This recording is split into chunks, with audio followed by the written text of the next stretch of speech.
Hello दोस्तों, नमस्कार। स्वागत है आप सभी का आपके अपने YouTube channel target with MG Sharma में। तो दोस्तों, उत्तर प्रदेश के क्रम में आज का जो हमारा वीडियो होने वाला है, इसमें उत्तर प्रदेश सामान्य ज्ञान, जो कि इस पब्लिकेशन द्वारा ये प्रकाशित है और कैप्सूल्स नाम से ये पॉइंटर और मानचित्रों सहित इसकी प्रस्तुति है। तो चलिए दूसरा इसका टॉपिक लेकर चलते हैं, जिसमें है उत्तर प्रदेश। इसका है ये उत्तर प्रदेश भौतिक विन्यास, जो दूसरा पार्ट है आपका। तो चलिए अब देखते हैं। इसमें जो हमारा पॉइंट है वो है भारत के उत्तर मध्य में स्थित उत्तर प्रदेश एक सीमांत राज्य है और वर्तमान में इसकी सीमा नेपाल से जुड़ी हुई है। राज्य के विभाजन के पूर्व इसकी सीमा तिब्बत चीन से भी जुड़ी थी और उत्तर प्रदेश का वर्तमान भौगोलिक स्वरूप जो है वो 9 नवंबर 2000 को अस्तित्व में आया, जब उत्तराखंड राज्य का निर्माण किया गया। अब बढ़ते हैं थोड़ा आगे। तो उत्तर प्रदेश का जो अक्षांशीय और देशांतरीय विस्तार है वो क्रमशः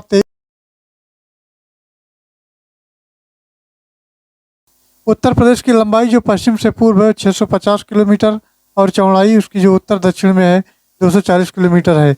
इसका क्षेत्रफल जो है वो 2,40,928 वर्ग किलोमीटर है, जो कि भारत के कुल क्षेत्रफल का 7.33% के बराबर है। चलिए फिर आगे बढ़ते हैं। और अगला पॉइंट हमारा है प्रदेश का जो सबसे उत्तरी जिला है वो सहारनपुर है और दक्षिणी जिला सोनभद्र है। ये आपको पिछले वीडियो में सारे डिटेल्स बताए गए हैं। उत्तर प्रदेश का जो ऊपरी जिला यानी उत्तरी जिला है वो सहारनपुर है और दक्षिणी जिला सोनभद्र है। और पूर्वी जिला की बात करें तो बलिया है और इसकी पश्चिमी जिले की बात करें तो शामली है। इस प्रकार इसका ये मैप में दर्शाया गया है। चलिए फिर आगे बढ़ते हैं। तो इसका जो सबसे पूर्वी जिला बलिया है, पश्चिमी शामली है। उत्तर प्रदेश के सीमावर्ती राज्य में हिमाचल प्रदेश है, बिहार है, उत्तराखंड है, झारखंड है, छत्तीसगढ़ है, मध्य प्रदेश है, राजस्थान, हरियाणा शामिल है। जबकि एकमात्र संघ राज्य क्षेत्र दिल्ली है और जिसकी सीमा उत्तर प्रदेश से मिलती है। नेक्स्ट देखते हैं। तो इस प्रकार उत्तर प्रदेश में कुल 8 राज्यों और एक संघ राज्य क्षेत्र से अपनी सीमा साझा करता है। अर्थात उत्तर प्रदेश जो है ये 8 राज्यों को और एक जो है संघ राज्य क्षेत्र यानी कि जो आता है दिल्ली, उससे अपनी जो है ये सीमा साझा करता है। नेक्स्ट। तो दोस्तों, उत्तर प्रदेश की जो सर्वाधिक लंबी सीमा है वो मध्य प्रदेश से लगी है, जिसमें 11 जिले हैं। और सबसे छोटी सीमा हिमाचल प्रदेश जो कि सहारनपुर से लगी है। और प्रदेश के सहारनपुर जिले में 3 सीमावर्ती राज्य हैं, क्रमशः ये उत्तराखंड है, हिमाचल प्रदेश है, हरियाणा है, ये सब जुड़े हुए हैं।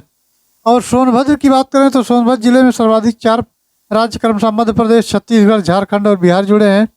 मध्य प्रदेश से 3 तरफ से घिरा जिला जो है वो ललितपुर है। मध्य प्रदेश से जो तीनों तरफ से घिरा जिला है वो ललितपुर है। अब आगे बढ़ते हैं। तो क्षेत्रफल की दृष्टि से देश में उत्तर प्रदेश का चौथा स्थान है और उत्तर प्रदेश से अधिक क्षेत्रफल वाले 3 राज्य क्रमशः राजस्थान है, मध्य प्रदेश है और महाराष्ट्र है। चौथा जिला जो है ये उत्तर प्रदेश है। पहला राजस्थान है जो कि क्षेत्रफल की दृष्टि से बड़ा है, फिर मध्य प्रदेश है, फिर महाराष्ट्र है, उसके बाद उत्तर प्रदेश है। चलिए दोस्तों आगे बढ़ते हैं और अगला पॉइंट देखते हैं। तो अगला पॉइंट दिया गया है विभिन्न राज्यों से लगे उत्तर प्रदेश के ज़िले कौन कौन से हैं। तो ये ज़िला है मध्य प्रदेश से जो लगा ज़िला है वो सोनभद्र है, मिर्ज़ापुर है, प्रयागराज है, चित्रकूट है और बांदा है, महोबा है, झांसी है, ललितपुर है, जालौन है, इटावा है, आगरा है। ये कुल जो ज़िले हैं ये कुल ज़िले लगे हुए हैं। और बिहार से जो लगे ज़िले हैं वो महाराजगंज है, कुशीनगर है, देवरिया है, बलिया है, गाजीपुर है, सोनभद्र है और चंदौली है। इसी क्रम में अगर देखें उत्तराखंड से कौन कौन से ज़िले लगे हैं, तो उत्तराखंड की अगर बात करते हैं तो पीलीभीत है, बरेली है, रामपुर है, मुरादाबाद है और दोस्तों बिजनौर है और मुजफ्फरनगर और सहारनपुर है। फिर हरियाणा से जो लगे हैं उनकी सीमा देखते हैं तो सहारनपुर है, मथुरा है, अलीगढ़ है, गौतम बुद्ध नगर है, बागपत है और शामली है। इसी क्रम में राजस्थान से जो लगा जिला है वो आगरा है और मथुरा है। 2 जिले लगे हुए हैं राजस्थान से। दिल्ली में देखते हैं तो दिल्ली गौतम बुद्ध नगर और गाजियाबाद है। और हिमाचल प्रदेश से सहारनपुर है, छत्तीसगढ़ से सोनभद्र है और झारखंड से सोनभद्र है। तो ये जो है ज़िले हैं जो कि घिरे हुए हैं। अब आगे देखते हैं दोस्तों। तो आगे भी पॉइंट दिया गया है उत्तर प्रदेश के जो सीमावर्ती देश है वो नेपाल है, जिसके साथ में ये प्रदेश क्या है, उत्तर प्रदेश के 7 जिले सीमा साझा करते हैं, जैसे कि पीलीभीत है, लखीमपुर खीरी है, बहराइच, श्रावस्ती है, बलरामपुर है, सिद्धार्थनगर है, महाराजगंज शामिल है। चलिए आगे देखते हैं। तो उत्तर हिमालय में शिवालिक श्रेणी जो दक्षिण पश्चिम में यमुना नदी है, दक्षिण में विंध्य पर्वत और पूर्व में गंडक नदी है, इसकी प्राकृतिक सीमा को निर्धारित करते हैं। अब आगे बढ़ते हैं। तो राष्ट्रीय राजधानी क्षेत्र में सम्मिलित उत्तर प्रदेश के जिले कुल जो हैं 8 हैं, जिसमें बागपत है। कौन कौन सा है? ये बागपत है, शामली है, बुलंदशहर है, गौतम बुद्ध नगर है, मेरठ है, हापुड़ है, मुजफ्फरनगर है और गाजियाबाद है। चलिए दोस्तों, इसी क्रम में आगे बढ़ते हैं। तो उत्तर प्रदेश की जो भूगर्भिक दृष्टि से गोंडवाना लैंड का भाग है, उत्तर प्रदेश के दक्षिण में स्थित पठारी भाग भारत के प्रायद्वीपीय भाग का ही यह अंग है, जिसका निर्माण विंध्य क्रम में शैलों के द्वारा प्री कैम्ब्रियन यानी आर्कियन युग में हुआ था और उत्तर प्रदेश को मुख्यतः 3 प्राकृतिक प्रदेशों में विभाजित किया गया है। पहला भाबर और तराई का प्रदेश और गंगा यमुना का दोआब क्षेत्र और दक्षिण का पठारी प्रदेश। अब चलिए दोस्तों आगे बढ़ते हैं। तो ये डायग्राम दिया गया है, अर्थात ये मैप दिया गया है। मैप में देखिए तो उत्तर प्रदेश का जो भौतिक विन्यास है दिया गया है। इसमें ये एरिया आपका सहारनपुर का जो शिवालिक तलहटी है और यहाँ से ये एरिया आपका जो है ये ऐसे सीधे चले गया है। तो ये जो है ये नेपाल के किनारे किनारे का पोर्शन है, ये भाबर और तराई का प्रदेश है। और उसके बाद में यहाँ जो आता है दोस्तों, उसके बाद में अगर देखा जाए तो ये जो एरिया आपका है, ये वाला एरिया जो आता है, ये एरिया और ये एरिया, ये गंगा और यमुना के बीच का दोआब। दोआब का मतलब होता है कि 2 नदियों के बीच का क्षेत्र। तो ये गंगा और यमुना के बीच का ये क्षेत्र है जो गंगा यमुना दोआब का क्षेत्र कहलाता है। इसी क्रम में फिर आगे बढ़ते हैं। तो इधर का जितना पोर्शन है, अर्थात ये ललितपुर ये सब होते हुए यहाँ तक के जो पोर्शन है, ये आपका ये दक्षिणी पठारी प्रदेश है, अर्थात ये पठार है। तो आपके उत्तर प्रदेश में 3 टाइप के जो हैं हो गए। पहला तो ये भाबर तराई हो गया, भाबर तराई वाला क्षेत्र हो गया। फिर ये गंगा यमुना का दोआब क्षेत्र हो गया। उसके बाद दक्षिणी पठारी प्रदेश हो गया जो पठार है। चलिए आगे बढ़ते हैं। अब अगला हमारा जो पॉइंट ये दिया गया है, उस जो चीज़ अभी बताया गया वही चीज़ सारी चीज़ें आपको मिलेंगी, यही पढ़ना है। तो भाबर और तराई का प्रदेश जो है, ये क्षेत्र एक पतली पट्टी के रूप में है जो सहारनपुर में ऐसे कुशीनगर तक विस्तृत है। अर्थात इसका विस्तार की बात करें तो सहारनपुर से लेकर के और कुशीनगर तक इसका विस्तार है। पश्चिम से पूर्व की तरफ इस भौतिक प्रदेश की चौड़ाई क्रमशः घटती जाती है। चलिए दोस्तों आगे बढ़ते हैं। तो भाबर क्षेत्र वो पर्वतीय क्षेत्र है जो कंकड़ पत्थरों से निर्मित है। इस क्षेत्र में जलोढ़ पंख और जलोढ़ शंकु जैसी नदी से निर्मित स्थलाकृतियाँ बनती हैं। और इस पर्वतीय क्षेत्र का विस्तार दोस्तों बिजनौर, सहारनपुर, पीलीभीत, शाहजहाँपुर, लखीमपुर खीरी जिलों में है। तराई क्षेत्र की पट्टी की चौड़ाई की बात करते हैं तो चौड़ाई पूर्वी प्रदेश में है जो 80 से 90 किलोमीटर के बीच तक का है, जबकि पूर्व से पश्चिम कुशीनगर से और सहारनपुर की ओर जो इसकी चौड़ाई निरंतर कमी आती जाती है। अब दोस्तों आगे बढ़ते हैं। तो अगला पॉइंट हमारा है उसको देखते हैं। तो भाबर क्षेत्र में दक्षिण में तराई का क्षेत्र पड़ता है और भाबर क्षेत्र में लुप्त नदियाँ तराई क्षेत्र में फिर से भी प्रकट होती हैं। तराई क्षेत्र दलदली और गाद मिट्टी वाला क्षेत्र है जो कि महीन अवसादों से निर्मित है। यह क्षेत्र वनों और लंबी घासों से ढका हुआ दलदली क्षेत्र है। अब दोस्तों आते हैं आगे। तो ये गंगा यमुना का दोआब क्षेत्र है, इसको देखते हैं। तो दोआब उस क्षेत्र को कहते हैं जो 2 नदियों के बीच का क्षेत्र होता है, अर्थात एक तरफ तो गंगा है और ये तो गंगा है, उसके बाद ये यमुना है, तो इसके बीच का क्षेत्र है वो दोआब क्षेत्र कहलाएगा। चलिए दोस्तों फिर आगे है। गंगा यमुना के विस्तृत मैदानी भाग को बनावट के आधार पर 3 उपविभागों में विभाजित किया जा सकता है, जिसमें गंगा यमुना ऊपरी मैदान और गंगा नदी बेसिन का मध्यवर्ती मैदान तथा गंगा का पूर्वी मैदान सम्मिलित है। दोस्तों अब आगे बढ़ते हैं। तो अगला पॉइंट हमारा दिया गया है उसको देखते हैं। तो आगे जब बढ़ते हैं तो अगले पेज पर यह हमारा दिया गया है। गंगा नदी यमुना नदी का दोआब की पश्चिमी सीमा का निर्धारण करती है, जो कि वहीं गंडक पूर्वी सीमा का निर्माण करती है। इस मैदान का निर्माण ये काप मिट्टी, कीचड़ व बालू से हुआ है और इस मैदान की ढाल उत्तर पश्चिम से दक्षिण पूर्व की ओर है, जबकि पश्चिमी भाग का ढाल पूर्वी भाग की अपेक्षा तीव्र है। चलिए दोस्तों इसी क्रम में आगे बढ़ते हैं। तो गंगा यमुना के मैदान का जो निर्माण है वो काप मिट्टी से हुआ है, जिसकी लंबाई 500 किलोमीटर और चौड़ाई 80 किलोमीटर है। इस प्रदेश की समुद्र तल से औसत ऊंचाई 300 मीटर है। अब दोस्तों आगे बढ़ते हैं। तो आगे दिया गया है गंगा यमुना। गंगा यमुना के मैदानी प्रदेश का विस्तार प्रदेश के सहारनपुर, बिजनौर, बदायूं, बरेली, आगरा, मैनपुरी आदि जिलों तक का है, जबकि गंगा के पूर्वी मैदान का विस्तार वाराणसी, जौनपुर, गाजीपुर, भदोही, बलिया आदि जिलों तक है। अब दोस्तों आगे बढ़ते हैं। तो इसी क्रम में यह कहता है कि गंगा यमुना के विस्तृत मैदानी प्रदेश का निर्माण होता है वो अति नूतन और अभिनूतन युग में नदी घाटी में अवसादीकरण से हुआ है। इस विस्तृत मैदानी प्रदेश का जो ढाल पश्चिमांचल से उत्तर से दक्षिण की ओर तथा पूर्वांचल में पश्चिमोत्तर से दक्षिण पूर्व की ओर है। चलिए दोस्तों अब आगे बढ़ते हैं। तो गंगा यमुना के मैदानी प्रदेश की मिट्टी को दो भागों में बांटा जा सकता है। एक तो ऊपरी और प्राचीन जलोढ़ मिट्टी को बांगर कहा जाता है तथा निचली और नवीन मिट्टी को खादर कहा जाता है। तो ये याद रखना है। चलिए अब आगे बढ़ते हैं दोस्तों। तो अगला पॉइंट दिया गया है, ये अगला चैप्टर हमारा है, चैप्टर नंबर 3 है, जो कि उत्तर प्रदेश की जलवायु और मृदा से संबंधित है। ये दोनों पॉइंट जो है एक ही वीडियो में समाहित किए जा रहे हैं। तो चलिए देखते हैं। तो इस क्रम में अगर देखा जाए तो ये प्रदेश जो है, ये प्रदेश की भौतिक विविधता के कारण जलवायु संबंधी विषमता पाई जाती है। और जलवायु की दृष्टि से उत्तर प्रदेश उपोष्ण कटिबंध में आता है, जबकि प्रदेश की जलवायु कटिबंधीय मानसूनी प्रकार की है। और उत्तर प्रदेश में मुख्यतः दो जलवायु प्रदेशों में वर्गीकृत किया गया है। प्रथम तो उष्ण और आर्द्र जलवायु और प्रदेश के द्वितीय साधारण आर्द्र और उष्ण जलवायु प्रदेश। अब दोस्तों आगे बढ़ते हैं। तो आगे दिया गया है आर्द्र और उष्ण प्रदेश को पुनः दो भागों में विभाजित किया गया है। कितने भागों में किया गया है? दो भागों में विभाजित किया गया है। तो कौन कौन सा है? तो पहला दोस्तों अगर बात करें तो पहला है तराई प्रदेश, यानी वार्षिक औसत वर्षा जो 120 से 180 सेंटीमीटर तक है। और पूरी प्रदेश का जो वार्षिक वर्षा औसत है वो 100 से 120 सेंटीमीटर तक का है। अब साधारण आर्द्र और उस जलवायु प्रदेश में वो मैदानी भाग आते हैं जहां औसत वार्षिक वर्षा 80 से 100 सेंटीमीटर तक की होती है। इस जलवायु प्रदेश में पश्चिमी मैदान क्षेत्र और बुंदेलखंड के पठारी भाग आते हैं। उत्तर प्रदेश में मुख्य रूप से 3 ऋतुएं पाई जाती हैं, यथा ग्रीष्म ऋतु, वर्षा ऋतु और शीत ऋतु। चलिए दोस्तों अब आगे बढ़ते हैं। तो ये वर्षा का विवरण जो दिया गया है, वर्षा का वितरण किया गया है। अब ये 3 टाइप के जो है इस उत्तर प्रदेश को बांटा गया है। तो ये वाला पे ये मध्यम वर्षा इधर होता है, अर्थात नेपाल के किनारे किनारे वाला जो पोर्शन है यहाँ मध्यम वर्षा होती है। अब दोस्तों जो निम्न है बीच में जो गंगा यमुना का दोआब क्षेत्र है वो उसमें निम्न वर्षा होती है। और जो ये पठारी भाग है इसमें अति अल्प वर्षा होती है। तो चलिए ये रहा वर्षा का। अब आगे बढ़ते हैं दोस्तों। तो अगला पॉइंट दिया गया है, ये सूर्य के उत्तरायण होने के साथ साथ ही भारत सहित उत्तर प्रदेश में ग्रीष्म ऋतु में शुरुआत होती है। और ग्रीष्म ऋतु मध्य मार्च महीने से जून तक मानी जाती है, अर्थात मध्य तक ये होती है। और प्रदेश में ग्रीष्म ऋतु के समय औसत अधिकतम तापमान जो होता है वो 36 से 39 डिग्री सेंटीग्रेड का होता है। और औसत न्यूनतम तापमान 21 से 23 डिग्री सेंटीग्रेड के मध्य में रहता है। प्रदेश के कुछ स्थानों का तापमान 47 तक भी चला जाता है, 47 डिग्री तक भी चला जाता है। और इस ऋतु में उच्च तापमान वाली पश्चिमी हवाएं भी चलती हैं।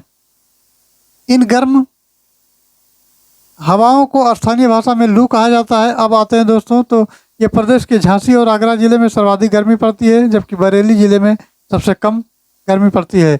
अब ग्रीष्म ऋतु में उच्च तापमान के कारण जो है प्रदेश सहित पूरे उत्तर भारत में निम्न वायुदाब का क्षेत्र बन जाता है और परिणाम स्वरूप मानसूनी हवाओं का आगमन होता है। चलिए दोस्तों आगे बढ़ते हैं।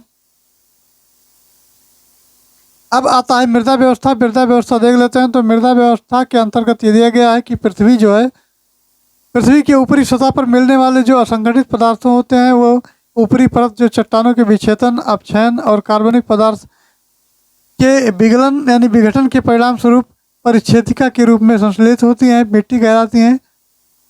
भौगोलिक बनावट के आधार पर प्रदेश की मिट्टियों को 2 मुख्य भागों में बांटा जाता है, यानी विभाजित किया गया है। तो पहला है ये दोस्तों है गंगा के विशाल मैदान की मिट्टियां जो निर्माण की दृष्टि से नूतन और उपनूतन प्रकृति की हैं। दूसरा है दक्षिण पठारी में विंध्य शैली और बुंदेलखंडीय मिट्टियां निर्माण की दृष्टि से ये मिट्टी अति प्राचीन और रवेदार होती है। अब दोस्तों चलिए आगे बढ़ते हैं। तो आगे है गंगा के मैदानी मृदा की बनावट के आधार पर अगर देखा जाए तो उसको 2 उपभागों में विभाजित किया गया है। प्रथम है प्राचीन काप मिट्टी जिसका जो बांगर है प्रदेश और मिट्टी भी कहा जाता है इनको बांगर। द्वितीय जो नवीन काप मिट्टी है जिसको खादर के नाम से जाना जाता है। चलिए फिर दोस्तों आगे बढ़ते हैं। तो ये बांगर मिट्टी प्राचीन जलोढ़ मृदा है जिसमें फास्फोरस और चूने की अधिकता पाई जाती है, जबकि जो जीवांश, पोटास और नाइट्रोजन की कमी पाई जाती है। इस मिट्टी को दोमट, मटियार, बलुई दोमट आदि नामों से भी जाना जाता है। यह है उत्तर प्रदेश के पूर्वी भाग में इसका स्थानीय नाम जो है वो उपहार है। चलिए दोस्तों आगे बढ़ते हैं। अब नेक्स्ट पॉइंट आता है कि खादर मिट्टी नवीन जलोढ़ मिट्टी है जिसमें वार्षिक बाढ़ के कारण निरंतर निक्षेपण होता रहता है। इस मिट्टी को सिल्ट, बलुआ, नूतन काप, मटियार, दोमट आदि नामों से भी जाना जाता है। इस मिट्टी को जीवाश्म मैग्नीशियम, पोटास और चूने की अधिकता होती है, परंतु जो ह्यूमस, फास्फोरस और नाइट्रोजन की कमी पाई जाती है। तो प्रदेश में जलोढ़ जो मिट्टी है, प्रदेश में जलोढ़ मृदा का सर्वाधिक विस्तार पाया जाता है और प्रदेश में पाई जाने वाली बलुई और बलुई दोमट मिट्टी का स्थानीय नाम ये सिक्टा है। करियाल करियाल या धनका भी है, जो बोड़ पोस्ट यानी हल्की दोमट और मिश्रित बलुई मिट्टी होती है, जिसका निर्माण गंगा यमुना क्षेत्र और उसकी सहायक नदियों के बाढ़ वाले क्षेत्रों में ये प्लीस्टोसिन युग निर्मित 10 से 12 की फीट के ऊंचे टीलों के रूप में हुआ है। चलिए दोस्तों फिर आगे बढ़ते हैं। तो अगला पॉइंट आता है ये बांगर और खादर मिट्टी के अतिरिक्त। दोस्तों बांगर और खादर मिट्टी के अतिरिक्त जो बनावट के आधार पर उत्तरी मैदान की मिट्टियाँ दी गई हैं, इनके अन्य उपभागों में इसको वर्गीकृत किया गया है। और जैसे कि लवण है, क्षार है, मरुस्थल है, मृदा है, लवण है, ये जो तमाम प्रकार की हैं, इनका निर्माण अत्यधिक सिंचाई और अधिक उर्वरकों के प्रयोग के कारण होता है। अब दोस्तों आगे बढ़ते हैं। तो प्रदेश की ऊसर भूमि को रे, कल्लर, बंजर आदि नामों से भी जाना जाता है। ये युक्त क्षारीय ऊसर मृदा का प्रदेश में सर्वाधिक विस्तार है। चलिए आगे बढ़ते हैं। अब दोस्तों आ जाते हैं दूसरे नेक्स्ट टॉपिक पर, नेक्स्ट पॉइंट पर। तो मरुस्थलीय मृदा प्रदेश के कुछ पश्चिमी भागों में जैसे मथुरा है, आगरा है, अलीगढ़ है, पाई जाती हैं, जो कि मृदा अपरदन के कारण निर्मित हुई हैं। बुंदेलखंडीय और मृदा जो प्रदेश है ये दक्षिणी पठारी भागों में पाई जाती हैं और प्रदेश के इस क्षेत्र में पाई जाने वाली जो काली मिट्टी को है कपास और रेगुर आदि नामों से जाना जाता है। अब दोस्तों आते हैं। तो मरुस्थलीय मृदा प्रदेश के कुछ पश्चिमी भाग हैं जैसे मथुरा है, आगरा है, अलीगढ़ है, पाई जाती हैं, जो कि मृदा अपरदन के कारण से निर्मित हुई हैं। और बुंदेलखंडीय जो मृदा प्रदेश है दोस्तों, बुंदेलखंडीय मृदा प्रदेश दक्षिणी पठारी भागों में पाई जाती हैं। प्रदेश के इस क्षेत्र में पाई जाने वाली काली मिट्टी को कपास और रेगुर आदि नामों से जाना जाता है। इस मिट्टी का विस्तार प्रदेश जो है वो झांसी है, ललितपुर है, हमीरपुर जिलों हैं। लाल मिट्टी का उत्तर प्रदेश के मिर्जापुर, सोनभद्र जिलों में जो पाई जाती हैं। इस मिट्टी का निर्माण बालू में लाल शैलों के अपक्षरण से हुआ है, जिसमें जीवाश्म और चूना, फास्फोरस और नाइट्रोजन की कमी पाई जाती है। लाल मिट्टी में गेहूँ, चना, दाल आदि फसलें उगाई जाती हैं। अब दोस्तों आगे बढ़ते हैं। तो माड या मार, जिसको मिट्टी काली या रेगुर मिट्टी के समान चिकनी होती है, इस मिट्टी में सिलिकेट, लोहा और एल्युमिनियम खनिज पाए जाते हैं। अब दोस्तों अगर देखें तो राकड़ मिट्टी जो प्रदेश यानी राकड़ मिट्टी जो उत्तर प्रदेश के दक्षिण पर्वतीय और पठारी भागों में पाई जाती है, जबकि भाट मिट्टी उत्तर प्रदेश के पूर्वी कुशीनगर जैसे स्थानों पर पाई जाती हैं। पड़वा मिट्टी उत्तर प्रदेश के हमीरपुर, जालौन और यमुना नदी के ऊपरी जिलों में पाई जाती है। और जल प्लावित नदी के किनारे पाई जाने वाली मिट्टी को ढूंढ करते हैं, यानी उसको क्या करते हैं, ऊंचे करते हैं, ढूंढ कर उसको ऊंचे करते हैं। और प्रदेश के उत्तर पश्चिमी भाग में पाई जाने वाली जो मिट्टियां हैं वो फास्फेट खनिज की कमी होती है उसमें। चलिए दोस्तों फिर आगे बढ़ते हैं। तो मृदा अपरदन से तात्पर्य जल बहाव और वायु वेग अथवा हिम के पिघलने के एक स्थान से मिट्टी का जो आनंद चले जाने से होता है। चलिए दोस्तों आगे बढ़ते हैं। तो नेक्स्ट है मृदा अपरदन को जलीय और वायु अपरदन में वर्गीकृत किया जाता है। और प्रदेश के पूर्वी और दक्षिणी भाग जो है जलीय अपरदन, पश्चिमी भाग वायु अपरदन से प्रभावित होते हैं। प्रदेश का इटावा जिला अवनालिका अपरदन से भी जो सर्वाधिक प्रभावित है और जलीय अपरदन का प्रभाव जो वायु अपरदन से अधिक प्रभावी है, जिसमें परत अपरदन महत्वपूर्ण है। चलिए दोस्तों आगे देखते हैं। तो चलिए दोस्तों आगे बढ़ते हैं। तो जलीय अपरदन का जो प्रभाव है वायु अपरदन से अधिक प्रभावी है, जिसमें परत अपरदन महत्वपूर्ण है। और एक किसान की मौत कहा जाने वाला ये परत जो है, किसानों की मौत कहा जाने वाला परत अपरदन ये समतल खेतों में सूक्ष्म तरीके से होता है। अब एक तरफ तो मृदा दिया गया है, एक तरफ जो अन्य अस्थायी नाम दिए गए हैं, स्थानीय नाम। तो खादर है तो खादिर नवीन है, जलोढ़ है, कचारी है, दोमट है, मटियार सीट बलुआ है। अब दोस्तों बांगर की बात करते हैं तो पुरानी जलोढ़ है, उपहार मृदा है, दोमट है, मटियार है, बलुई दोमट है। अब इसके ऊपर की बात करें अगर दोस्तों ऊपर की अगर इसके बात करते हैं तो लवणीय और क्षारीय होते हैं, जिसमें रे, बंजर और कल्लर होता है। बलुई मिट्टी ऊंचे टीलों का जो भूण होता है। और काली मिट्टी की बात करें तो रेगुर ये फरेल या कपास मृदा है। और बुंदेलखंड क्षेत्र में मिट्टियाँ जो हैं वो लाल मिट्टी है, जिसको पड़वा, माड, मार, राकर और ये सब नामों से जाना जाता है। चलिए दोस्तों आगे बढ़ते हैं। अब ये दिया गया है प्रत्येक के जो टॉपिक है टॉपिक के लास्ट में कैप्सूल दिया जाता है, जो कि कैप्सूल के माध्यम से दिखाया जाता है कि इसमें जो है पेपर में जो प्रश्न अब तक के आए गए हैं उनको दिया जा रहा है। तो जब तक जो पेपर में अभी तक के आए हुए हैं उसके आधार पर ये आपका ये कैप्सूल जो है तैयार कराया गया है। तो किस मिट्टी में बुंदेलखंड क्षेत्र में जो है प्रमुखता है, तो काली कपास की मिट्टी है। और उत्तर प्रदेश के भाबर क्षेत्र में किस प्रकार की मृदा मृदा पाई जाती है, तो कंकरीली और पथरीली पाई जाती है। उत्तर प्रदेश में लाल मिट्टी मुख्यतः पाई जाती है, तो मिर्जापुर और झांसी में पाई जाती है। नेक्स्ट आते हैं दोस्तों, तो नेक्स्ट हमारा है लवण प्रभावित जो ये मृदाएं हैं उत्तर प्रदेश के किन मंडल में पाई जाती हैं, तो आगरा और अलीगढ़ है। और उत्तर प्रदेश में जो शुष्क जलवायु क्षेत्रों की संख्या है वो 9 है। चलिए फिर दोस्तों आगे आगे यहीं से एंड है, फिर नेक्स्ट पॉइंट लेकर के मिलेंगे जल्द ही। तो दोस्तों आई होप जानकारी अच्छी लगी होगी। जानकारी अच्छी लगी हो तो चैनल को लाइक करें, सब्सक्राइब करें और शेयर करें। Thanks for watching. जय हिंद।